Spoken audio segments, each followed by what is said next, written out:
चलिए बच्चों लोग, हम लोग पहुंच चुके हैं इस वाले वीडियो सीरीज़ के क्वेश्चन नंबर 6 पर। मैं क्वेश्चन नंबर 6 सॉल्व करके दे रहा हूँ, इत्मीनान से आप सुनना। अब क्वेश्चन नंबर 6 से ना दरअसल 2 नंबर के मार्क्स स्टार्ट हो जाते हैं और 2 मार्क्स के जो क्वेश्चन होते हैं ना वो थोड़ा सा आपसे अटेंशन, फोकस, डिटर्मिनेशन ज़्यादा मांगते हैं, इंटेलिजेंस ज़्यादा मांगते हैं। जब मैं इस वाले क्वेश्चन को भी सॉल्व करूँगा ना तो मुझे थोड़ा सा समय लगेगा और इसमें इंटेलिजेंस भी आपका बहुत लगेगा। तो आप ना मुझे इत्मीनान से इस वाले क्वेश्चन को सॉल्व करते देखना यहाँ से, क्योंकि 2 मार्क्स से क्वेश्चन स्टार्ट हो रहे हैं तो एफर्ट ऑब्वियसली ज़्यादा लगने वाला है। देखते हैं सवाल क्या कहता है हमसे। क्वेश्चन पे कहता है the number of roots of e x. ये थोड़ा सा गड़बड़ हो गया यहाँ पर, ये ई एक्स नहीं था, ये दरअसल e to the power x था। ठीक है, the number of the roots of e to the power x plus, वो थोड़ा सा ह्यूमन एरर है, उसको अपने को माइंड नहीं करना है, plus 0.5 x square minus 2 is equal to 0 in the range -5,5 are.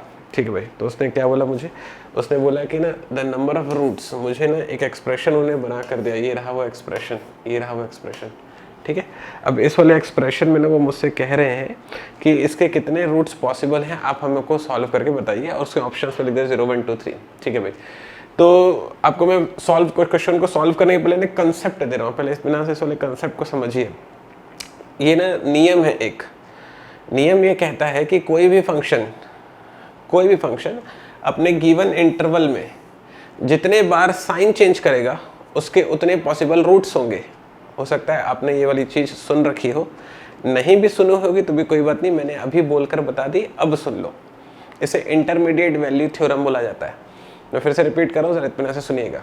Theorem क्या कहता है हमसे, थ्योरम से ये कहता है कि गिवन इंटरवल में कोई भी फंक्शन जितने बार अपनी वैल्यू को चेंज करेगा उसके उतने पॉसिबल रूट्स होंगे।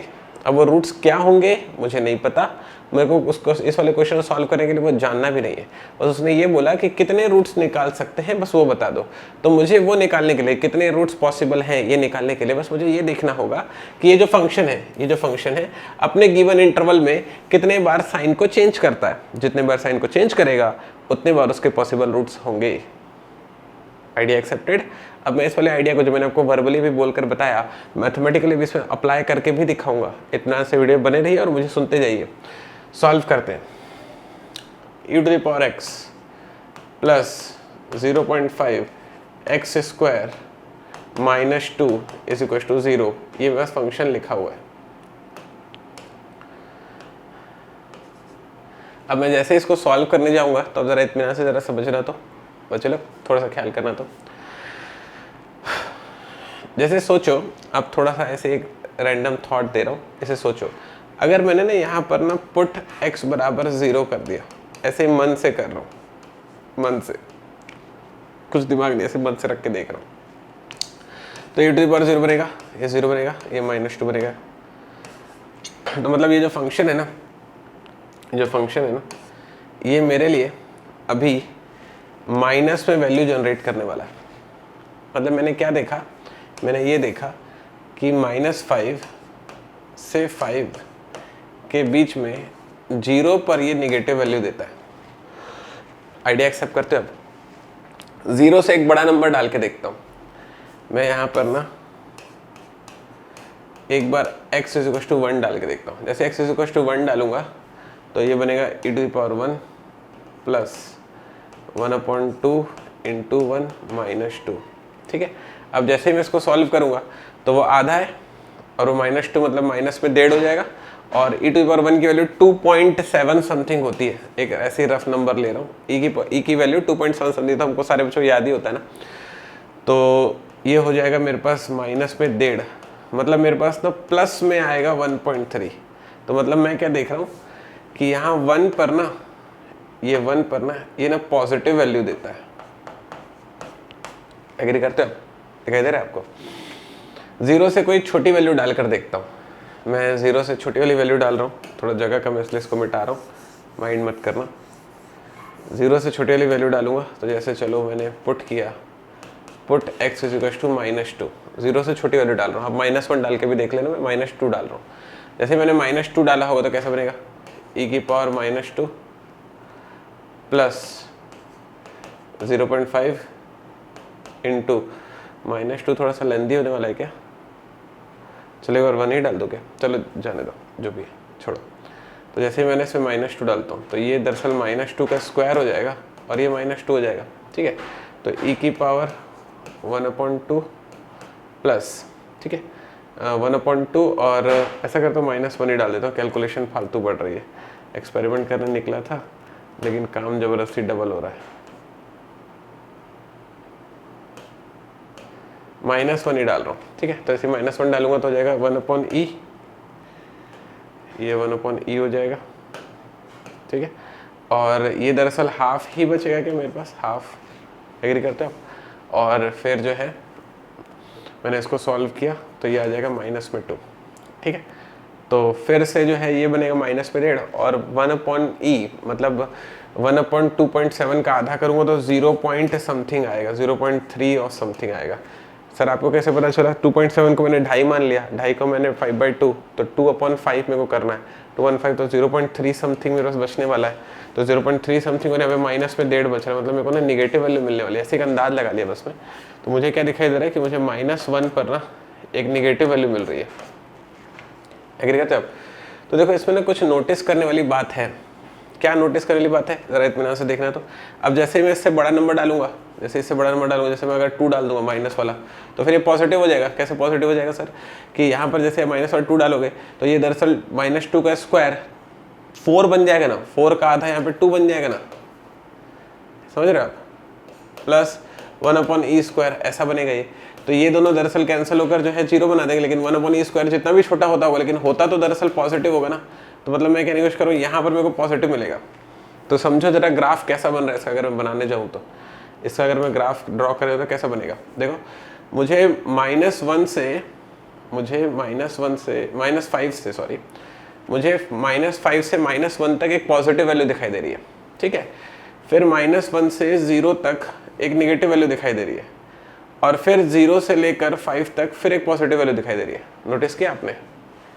मुझे -5 से लेकर 1 तक एक पॉजिटिव वैल्यू दिख रही है, -1 से 0 तक एक निगेटिव वैल्यू दिखाई दे रही है और फिर एक पॉजिटिव वैल्यू दिखाई दे रही है।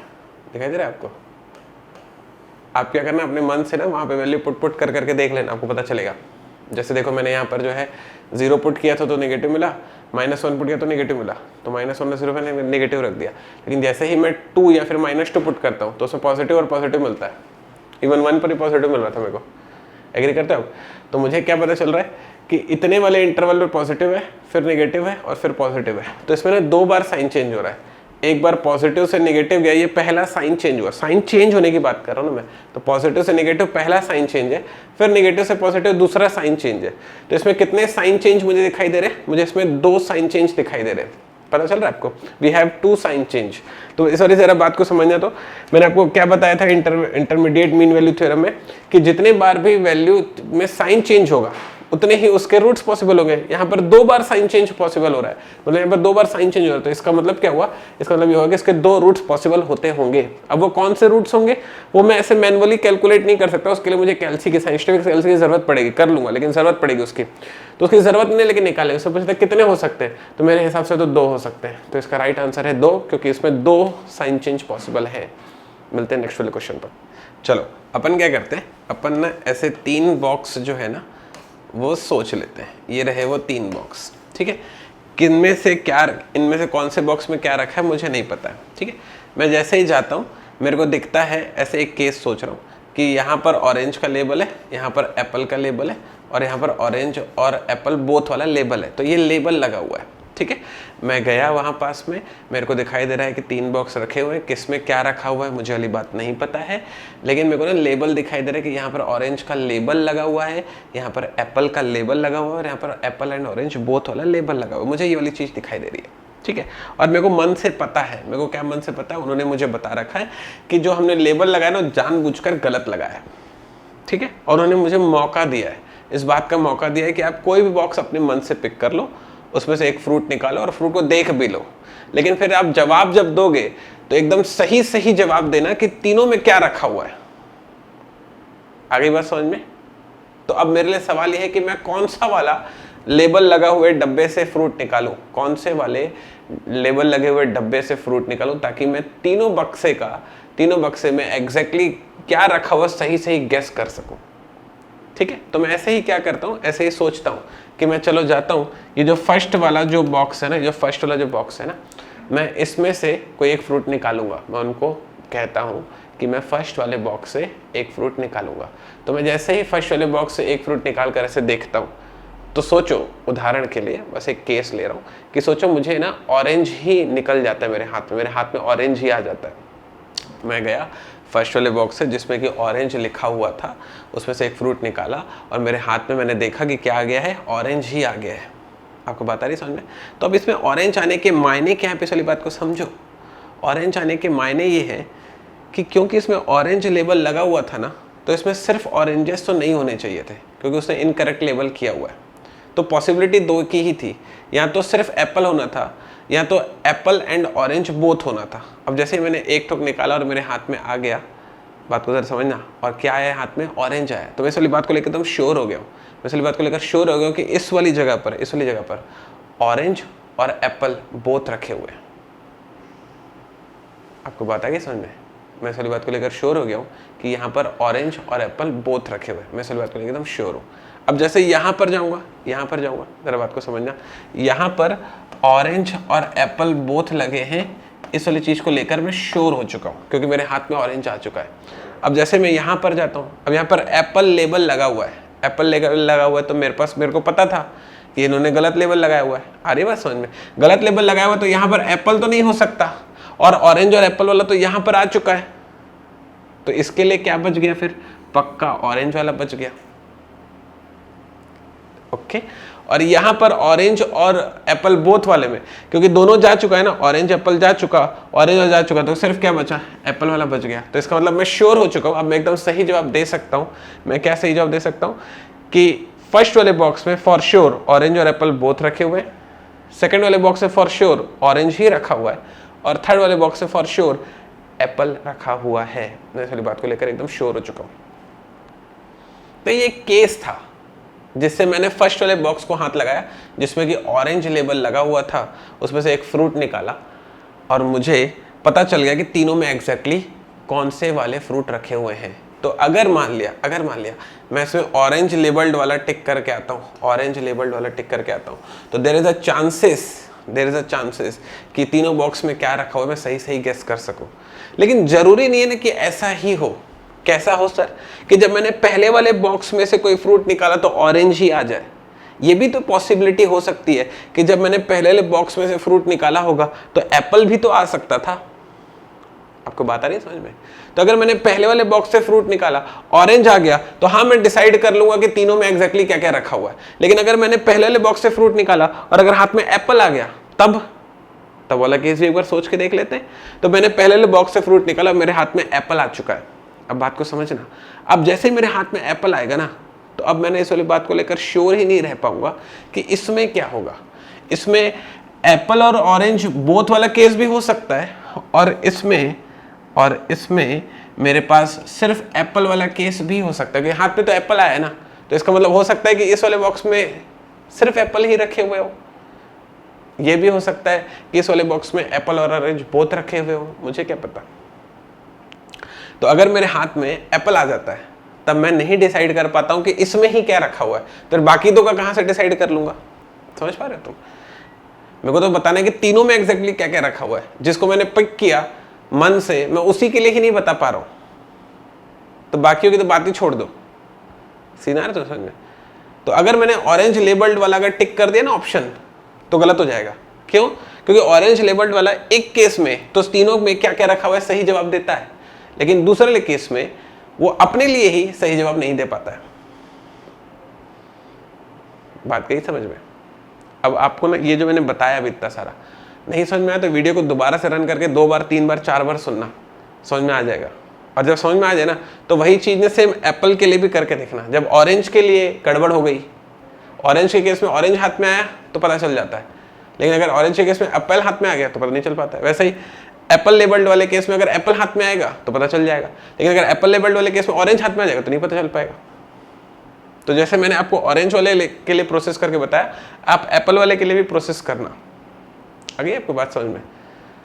ये थर्ड वाला मैं आपको करके बताता हूं। मान लिया कि अगर मैंने थर्ड वाला बॉक्स चुना होगा, थर्ड वाला बॉक्स, और इस थर्ड वाले बॉक्स से मैंने एक फ्रूट निकाला होगा, ऐसे ही बस एक केस सोच रहा हूँ, इस थर्ड वाले बॉक्स से मैं एक फ्रूट निकालता हूँ, तो देयर इज अ पॉसिबिलिटी कि थर्ड वाले बॉक्स से मैं फ्रूट निकाल कर लाऊं तो हो सकता है कि मेरे हाथ में एप्पल आ जाए, there is a possibility.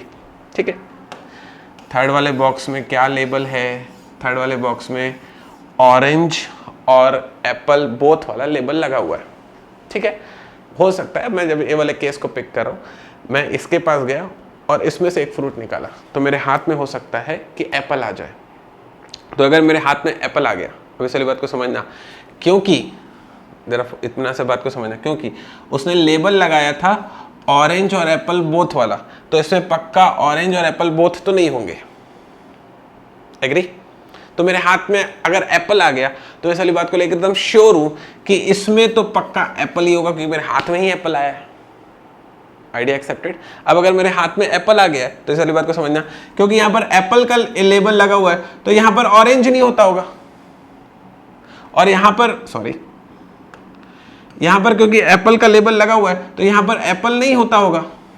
Agree? और यहां पर क्योंकि ऑरेंज का लेबल लगा हुआ है तो यहां पर ऑरेंज नहीं होता होगा, क्योंकि उसने इनकरेक्ट लेबल लगाया हुआ है ना। बात आ रही समझ में? तो मेरे को क्या पता चल गया, मेरे को ये पता चल गया कि एप्पल तो यहां पर हो चुका। Idea accepted. और यहां पर ये बोल रहा है कि यहां पर ना एप्पल नहीं होगा। ठीक है भाई, एप्पल नहीं होगा तो क्या क्या हो सकता है, ऑरेंज हो सकता है, और ऑरेंज और बोथ वाला हो सकता है। ये बोल रहा है कि यहां पर ऑरेंज नहीं होगा तो क्या क्या हो सकता है, एप्पल हो सकता है, और एप्पल और ऑरेंज बोथ वाला हो सकता है। तो एप्पल तो ऑलरेडी यहां पर यूज हो चुका है, एप्पल तो ऑलरेडी यहां पर यूज हो चुका है ना। तो इसके लिए फिर क्या बचेगा, इसके लिए यहां पर ऑरेंज और एप्पल बोथ वाला बचेगा, और ऑरेंज और एप्पल बोथ वाला अगर यहां पर यूज होगा तो इसके लिए क्या बचेगा, ऑरेंज वाला बचेगा। और यहां पर मैं तो देख ही चुका हूं हाथ में निकाल करके मेरे पास एप्पल आया था, तो इसका मतलब अगर मैंने इस वाले बॉक्स को पिक किया और उसमें अगर मेरे हाथ में एप्पल आ गया तो मैं डिसाइड कर पा रहा हूं एग्जैक्टली कि इसमें एप्पल ही है, इसमें ऑरेंज है, और इसमें ऑरेंज और एप्पल बोथ है। मैं डिसाइड कर लिया। एक और केस सोचते हैं, इसी के लिए एक और केस सोचते हैं। मान लो, चलो मान लो फिर से पूरी प्रोसेस फिर से बता रहा हूँ। मान लो अगर आपको एक्सेप्ट नहीं हो पाया ना, पूरा प्रोसेस फिर से बता रहा हूँ, सुनना मुझे। मान लो ये एप्पल और ऑरेंज वाले बॉक्स से मैंने एक फ्रूट निकाला और मेरे हाथ में ऑरेंज आ गया। अब जरा इसलिए बात को समझना, मैंने एक फ्रूट निकाला और मेरे हाथ में ऑरेंज आ चुका है। अब जरा इसलिए चीज को सर समझना, यहाँ पर ऑरेंज और एप्पल बोथ नहीं होंगे, यहाँ पर एप्पल नहीं होगा, यहाँ पर ऑरेंज नहीं होगा। ये चीज़ फॉर श्योर नहीं होगी क्योंकि उन्होंने इनकरेक्टली लेबल किया हुआ ना। अब मैंने जैसे एक फ्रूट निकाला, जैसे इसके पहले एप्पल आया था, तो सोच रहा हूँ एक केस कि मेरे हाथ में ऑरेंज आ गया। अगर मेरे हाथ में ऑरेंज आ गया है, अब सारी बात को समझना, तो इसमें दोनों तो नहीं हो सकते ना, क्योंकि वो इनकरेक्ट लेबल है, तो दोनों नहीं हो सकते। और हाथ में ऑरेंज ही आ गया तो पक्का ऑरेंज ही होगा ना। अब हाथ में ही मेरे ऑरेंज आ रहे तो इतना तो मैं आंख मूंद करके नहीं बोलूँगा कि नहीं एप्पल होगा। समझ पा रहे हो तुम? तो मेरे हाथ में ऑरेंज आया तो उसमें पक्का ऑरेंज ही होगा। अब जरा बात को समझना, यहाँ पर अगर एप्पल नहीं होगा तो क्या क्या पॉसिबिलिटी है, यहाँ पर ऑरेंज एप्पल हो सकता है या फिर ऑरेंज हो सकता है। यहाँ पर ऑरेंज ही हो तो क्या क्या पॉसिबिलिटी है, ऑरेंज एप्पल हो सकता है या फिर एप्पल हो सकता है। लेकिन इसका वाला ऑरेंज तो ऑलरेडी वहाँ पर यूज हो चुका है ना, मैं तो बोल चुका हूँ कि यहाँ पर ऑरेंज है क्योंकि मेरे हाथ में ही आया था। तो इसके लिए फिर क्या बचा, ऑरेंज और एप्पल बचा। सीधा रहा क्वेश्चन। अब ऑरेंज और एप्पल वाली पॉसिबिलिटी वो यहाँ पर तो यूज हो चुकी है, तो इसके लिए क्या बचा, इसके लिए एप्पल बचा। तो मैं फिर से बोल पा रहा हूँ कि इस वाले में पक्का ऑरेंज है, इस वाले में ऑरेंज और एप्पल बोथ है, और इस वाले में एप्पल है। मैं फिर से बोल पा रहा हूँ। तो मतलब मैं क्या कर पा रहा हूँ, मैं अगर ये थर्ड वाला बॉक्स पिक करता हूँ जिसमें ऑरेंज और एप्पल का लेबल लगा हुआ है, तो इसके लिए मैं हमेशा दोनों ही केसेस में, चाहे मेरे हाथ में ऑरेंज आ जाए चाहे मेरे हाथ में एप्पल आ जाए, मैं फॉर श्योर बता सकता हूँ आपको कि कहाँ पर क्या रखा हुआ है। वो डिपेंड करता है कि उस वक्त हाथ में क्या आया होगा, उस चीज पर डिपेंड करता है। लेकिन मैं बता तो सकता हूं ना कि कौन से बॉक्स में क्या रखा हुआ है।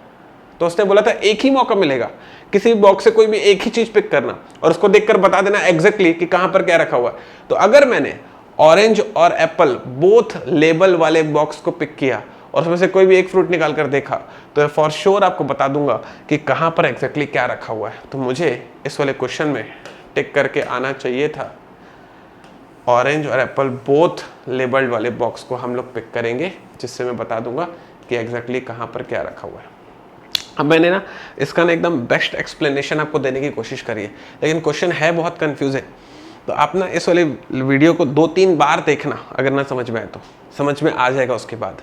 और फिर भी अगर समझ में ना आए, 2-3 बार देखने के बाद भी अगर समझ में ना आए, तो फिर कमेंट सेक्शन में मुझसे अपने डाउट पूछ लेना, मैं आपकी पूरी हेल्प करूँगा। मिलते हैं नेक्स्ट वाले क्वेश्चन पर। चलिए बच्चों लोग, हम लोग पहुंच चुके हैं इस वाले क्वेश्चन सीरीज के क्वेश्चन नंबर 8 पर।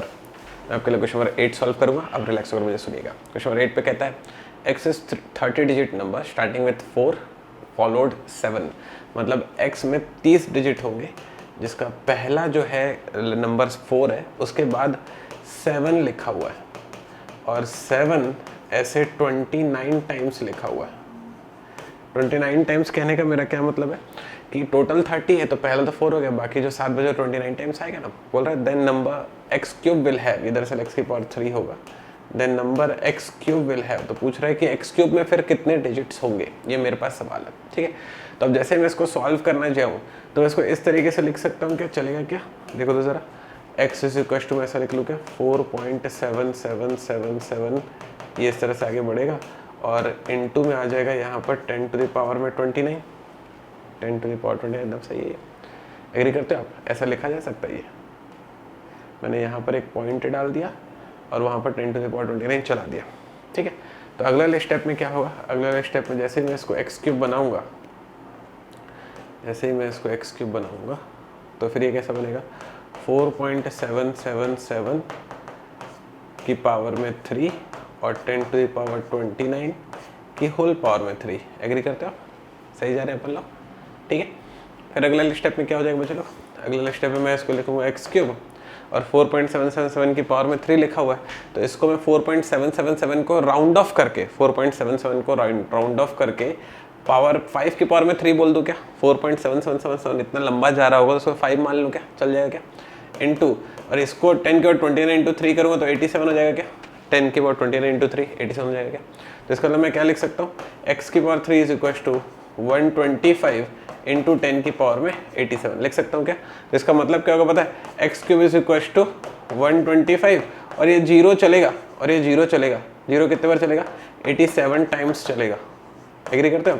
तो मुझे पूछ रहा था x की पावर 3 में कितने डिजिट्स होने वाले हैं, ये अप्रॉक्स निकाला है मैंने। तो x की पावर 3 में जैसे मैं डिजिट्स निकालने जाऊंगा तो मैं क्या नोटिस कर पा रहा हूँ कि इसमें 87 टाइम्स जीरो आएगा और 3 और डिजिट आएंगे, तो टोटल कितने डिजिट आ जाएंगे भाई, टोटल मेरे पास 90 डिजिट्स आ जाएंगे।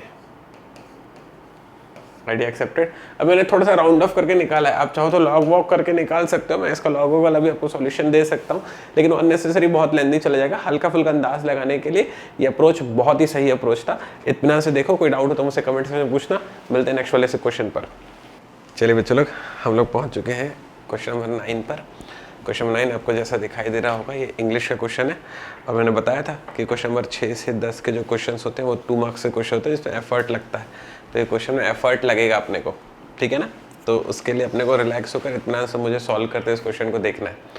पैराग्राफ है, मैंने आपको बताया था इंग्लिश वाले सेक्शन में हमेशा पैराग्राफ आपसे गेट एग्जाम में पूछा ही जाता है और पैराग्राफ के लिए आपको कुछ नहीं चाहिए होता है, सिर्फ आपकी इंग्लिश की कंप्रीहेंशन स्किल इंपॉर्टेंट होती है। तो आपको कंप्रीहेंड करके दे रहा हूँ, आप देखेंगे।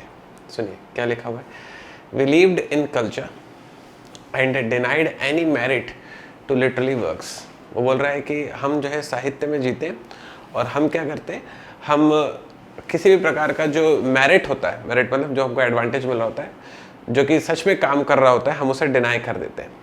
ठीक है भाई।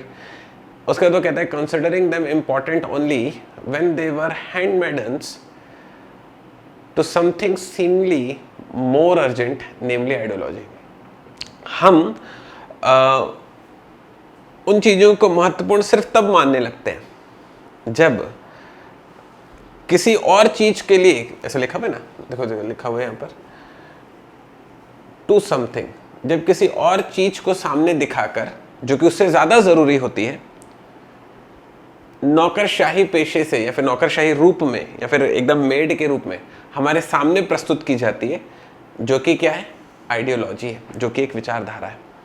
मतलब वो आपसे इस वाली लाइन में क्या कहने की कोशिश कर रहा था कि हम ना जो मेरिट्स होते हैं उनको डिनाई कर देते हैं, हम उन मेरिट्स को अच्छा तब मानने लगते हैं जब किसी की विचारधारा के थ्रू जो कि प्रेजेंट किया जाता है कि वो उससे ज़्यादा इम्पोर्टेंट है के रूप में हमारे सामने पेश की जाती है।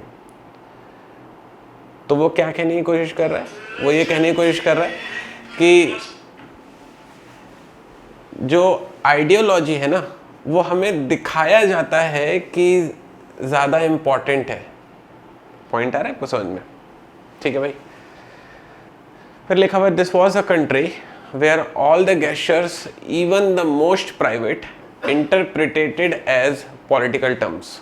वो ये ऑथर ये कहने की कोशिश कर रहे हैं कि ये वो देश है या फिर ये वो देश था जहाँ पर सारे के सारे gestures even the most private, मतलब कि ऐसे कई सारे बातें, ऐसे कई सारे इशारे जो कि बहुत ही ज़्यादा प्राइवेट होते हैं, उन सभी को पॉलिटिकल टर्म्स के रूप में समझ लिया जाता है, उन सभी को राजनीति के रूप में अनुमानित कर लिया जाता है।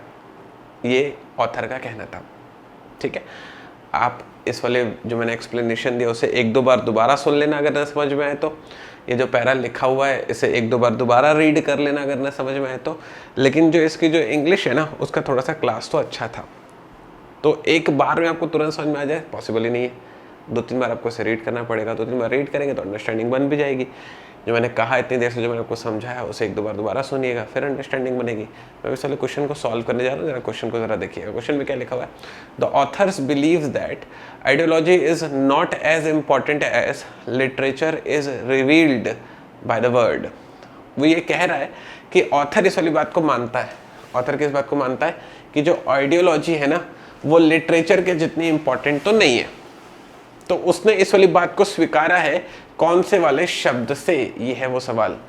ऑथर इस वाली बात को मानता है कि जो आइडियोलॉजी है वो लिटरेचर के जितनी महत्वपूर्ण नहीं है। उसने इस बात को स्वीकारा है कौन से वाले शब्द से? वो ये कहने की कोशिश कर रहा है। ये है वो क्वेश्चन। ठीक है, तो ऑप्शन वर्ड आपके पास लिखे हुए कल्चर, सिमलिंग, अर्जेंट, पॉलिटिकल, ये वर्ड आपके पास लिखे हुए हैं। ठीक है, तो उसने क्या किया है? ऑथर ने दरअसल आइडियोलॉजी को कम इंपॉर्टेंट कहा है, आइडियोलॉजी को इतना इंपॉर्टेंट नहीं कहा है। उसने कैसे इंपॉर्टेंट कहा है? उसने लिटरेचर को इंपॉर्टेंट कहा है। अब आप जरा इस वाली चीज को जरा देखिए, ये लिखा हुआ था आइडियोलॉजी। ठीक है, तो उसने क्या कहा? उसने ये कहा था उस वक्त कि कंसिडरिंग देम इंपॉर्टेंट, मतलब उसे ना कंसिडर किया जाता है, ये जरूरी है। ठीक है, क्या दिखाकर?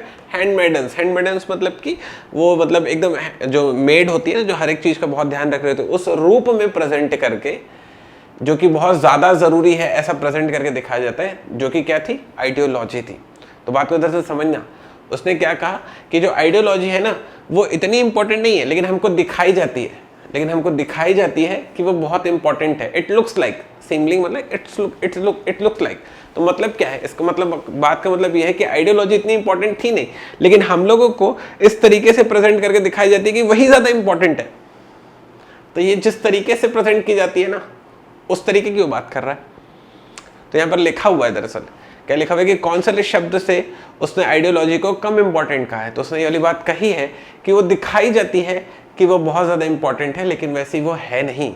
ये वाली इस लाइन का मतलब था। इतना जो पूरा लिखा हुआ है ना, वो इस लाइन का मतलब था। तो इस वाले क्वेश्चन का जो आंसर बनेगा ना, उसका आंसर बनेगा सिमलिंगली।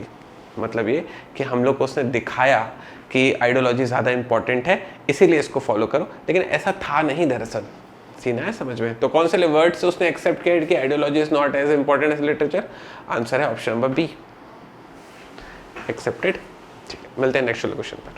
चलिए बच्चों, शुरू करते हैं अपन लोग। हम लोग पहुंच चुके हैं सारे वीडियो लेक्चर सीरीज के लास्ट क्वेश्चन नंबर 10 पर। गेट 2017 सीएस का क्वेश्चन मैं डिस्कस कर रहा हूँ आपसे। एप्टीट्यूड अपन इस पर देख रहे हैं। ठीक है, क्वेश्चन आपके लिए पढ़ूंगा, आप इत्मीनान से देखना। क्वेश्चन में लिखा हुआ पहला टास्क ही होता है कि आप इत्मीनान से क्वेश्चन को पढ़िए। क्वेश्चन जब तक समझ में नहीं आएगा और एक्सपेक्ट करो कि मेरे को सॉल्यूशन समझ में आ जाए तो पॉसिबल ही नहीं है ना। क्वेश्चन को पहले समझना पड़ेगा। क्वेश्चन कहता है an air pressure contour line join the location in the region having the same atmospheric pressure. ठीक है भाई, the following is the air pressure contour of a geographical region. The contour line are shown as 0.05 bar intervals in this plot. ठीक है भाई, तो ये line आपके लिए इंपॉर्टेंट है। इसमें ये बोल रहा है कि जो कंटूर लाइन है ना, उसमें 0.05 बार का जो एटमॉस्फेरिक प्रेशर है ना, उसका डिफरेंस दिखा रहा है, उसका इंटरवल दिखा रहा है। मतलब ये है कहने का कि देखो जरा, जैसे इस वाली कंटूर लाइन पर, जैसे इस वाली कंटूर लाइन पर 0.75 लिखा हुआ है, ठीक है ना। अब जैसे मैं नेक्स्ट वाली कंटूर लाइन पर जाऊंगा तो 0.05 का डिफरेंस दिखेगा, तो इसमें 0.05 ऐड हो रहा है, तो रहा 0.8। इस पर 0.05 ऐड होगा तो ये बनेगा 0.85।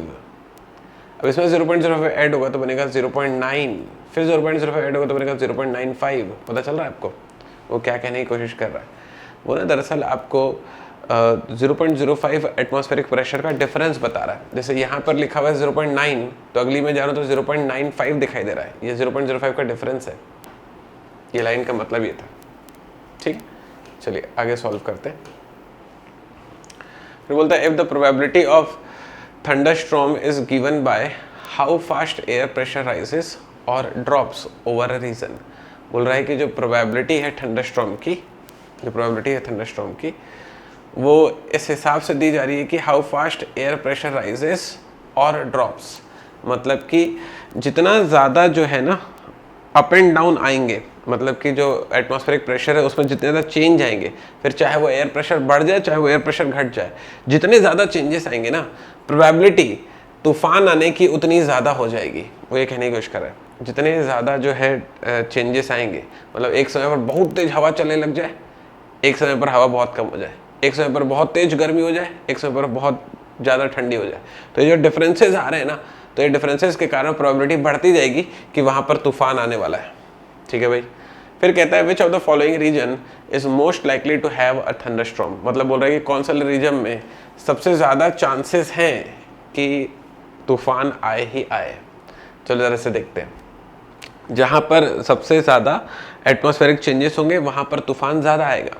जैसे आप क्यू के बारे में सोचो, ये लिखा हुआ है क्यू, आप क्यू के बारे में सोचो। ये क्यू में आप देख रहे हो इस वाले रीजन में, इस वाले एरिया में जो चेंजेस है ना सबसे कम हो रहे हैं। सबसे कम कैसे सर? इस वाले एरिया में बाहर से 0.75 की हवा निकल गई, ऊपर से 0.8 की हवा निकल गई, यहाँ पर भी 0.8 की हवा निकल गई, मतलब कि चेंजेस इसमें सबसे कम हो रहे हैं। क्योंकि इसमें प्रेशर के चेंजेस सबसे कम हो रहे हैं, इस बात का मतलब ये है कि इसमें थंडरस्टॉर्म आने की संभावना भी सबसे कम है। सीन आ रहा है आपको समझ में? जैसे यहाँ पर देखो, यहाँ पर 0.9 की हवा चली, फिर जैसे अंदर आए तो 0.95 की हवा चली। यहाँ पर भी चेंजेस हुए हैं थंडरस्टॉर्म आने के, लेकिन इतने ज़्यादा नहीं हुए। जितने ज़्यादा चेंजेस होंगे उतने ज़्यादा तूफान आने की संभावना बढ़ेगी। चेंजेस है, ज़्यादा नहीं है। इसे दरअसल अगर मैं देखूँ तो यहाँ पर 9 की हवा चली, ये देखो ये रहा, फिर 9.5 की हवा चली, चेंजेस हैं, ठीक ठीक है। इधर देखो तो इधर तूफान मचा हुआ है। इधर देखो, इसमें देखो, इसमें 6.5 की हवा निकल गई, फिर 7 की हवा निकल गई, फिर 7.5 की हवा निकल गई, फिर 8 की निकल गई, फिर 8.5 की हवा निकल गई। देख रहे हो कितने ज़्यादा एटमॉस्फेरिक चेंजेस आ रहे हैं इसमें। तो जो आर है ना, इसमें सबसे ज़्यादा एटमॉस्फेरिक चेंजेस मिल रहे हैं। इसका मतलब ये है कि आर वाले रीजन में ना, क्योंकि बहुत ज़्यादा एटमॉस्फेरिक चेंजेस आ रहे हैं, तो वहाँ पर तूफान आने की संभावना भी बहुत ज़्यादा है। तो उसने पूछा था कि कहाँ पर तूफान आने की संभावना बहुत ज़्यादा है, तो मेरे हिसाब से तो आर में तूफान आने की संभावना बहुत ज़्यादा है। तो इस वाले क्वेश्चन का जो राइट आंसर है वो है आर। पता चला आपको? ये था इस क्वेश्चन का सही आंसर। तो मैंने इस वाले पूरे वीडियो सीरीज में ना दरअसल आपको गेट एप्टीट्यूड 2017 में पूछे हुए सीएस ब्रांच के 10 के 10 क्वेश्चन सॉल्व करके बता दिए, और हर एक क्वेश्चन को सिर्फ मैंने सॉल्व नहीं किया है, जितने भी टाइप की पॉसिबिलिटी हो सकती थी सारी कंसिडर करिए, जितने भी टाइप के कंसेप्ट हो सकते हैं सारे बताते हुए चल रहा हूँ। इसके साथ अब मैंने 2016 का पेपर डिस्कस करूंगा। बने रहना मेरे साथ इस वाली सीरीज पर।